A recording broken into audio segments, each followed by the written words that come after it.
یہ جو بیرسٹر سید علی ظفر صاحب ہیں، سپریم کورٹ بار کے سابق پریزیڈنٹ ہیں، سینیٹر بھی ہیں، آج پی ٹی آئی کو ریپرزینٹ کر رہے تھے سپریم کورٹ میں. انہوں نے کہا ہے the supreme court today heard the proceedings on holding of جلساز informed the court that P T I will not stop anyone from voting in the no confidence motion and condemn what happened outside the Sindh house. تو پہلے جو ان کے کچھ وزراء تھے وہ یہ کہہ رہے تھے کہ جو ہمارے جو باغی ارکان ہیں ان کو تو لاکھوں لوگوں کے مجمع سے گزر کے جانا پڑے گا. آج علی ظفر صاحب نے کہا کہ نہیں، پی ٹی آئی کسی کو روکے گی نہیں ووٹ ڈالنے سے. آپ کو کیا لگ رہا ہے کہ یہ معاملہ جو ہے یہ صحیح سمت میں جا رہا ہے؟ پی ٹی آئی بھی اب ڈی چوک پہ جلسہ نہیں کر رہی، شاید اپوزیشن بھی نہ کرے. آپ کی ایڈوائس کیا ہے؟ میرے خیال میں جی یہ سپریم کورٹ کے آنے کی وجہ سے معاملات کچھ تھوڑے بہت چینلائز ہو گئے ہیں، اور اگر یہ نہ ہوتا تو خطرہ تھا تصادم کا بھی، اور میں سمجھتا ہوں کہ جمہوریت کو بھی خطرہ تھا، ہمارے ایوانوں کو بھی خطرہ تھا، کیونکہ ہماری تاریخ ایسی ہے، وہ ظاہر ہے کہ اگر تصادم ہو جائے تو پھر اور قوتیں جو ہیں اس کا فائدہ اٹھاتی ہیں. تو میرے خیال میں یہ جو فیصلہ ہوا ہے یا جو انڈرٹیکنگ دی ہے گورنمنٹ نے کہ جی ہم کسی کو ووٹ ڈالنے سے روکیں گے نہیں، یہ آئین کے بھی مطابق ہے اور ان حالات میں صحیح فیصلہ ہے. دوسرا یہ ہے کہ یہ جلسہ نہ کرنا، یعنی علیحدہ علیحدہ جلسے کرنے، یہ بھی بالکل درست ہے، کیونکہ اگر جلسے ہو رہے ہیں اس وقت جذبات بہت ابھرے ہوئے ہوتے ہیں تو اس سے یہ لڑائی جھگڑا بھی ہو سکتا ہے، خون خرابہ بھی ہو سکتا ہے. تو یہ بڑا اچھا ٹھیک ہے.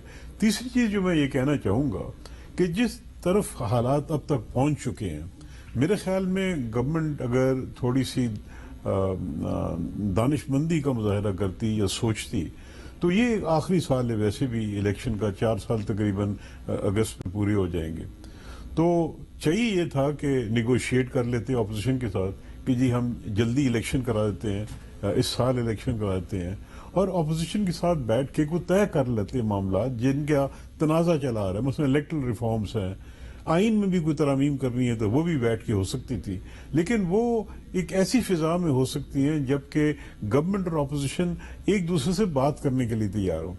اب حالات آگے نکل گئے ہیں، اس کے باوجود میں توقع رکھتا ہوں، خواہش رکھتا ہوں، دعا کرتا ہوں کہ کوئی ایسا راستہ نکل آئے کہ بیٹھ کے طے کر لیں، الیکشن جلدی ہو جائے، کیونکہ یہ ایک بہتر جمہوری حل ہوگا بنسبت اس کے کہ نو کانفیڈنس ہو، نئی گورنمنٹس آئیں، وہ پتہ نہیں کتنی سٹیبل ہوتی ہیں، اور اس کا ملک کی معیشت پہ، ملک کی سیاست پہ، بین الاقوامی جو ہمارے امور ہیں ان پہ بہت برا اثر پڑے گا.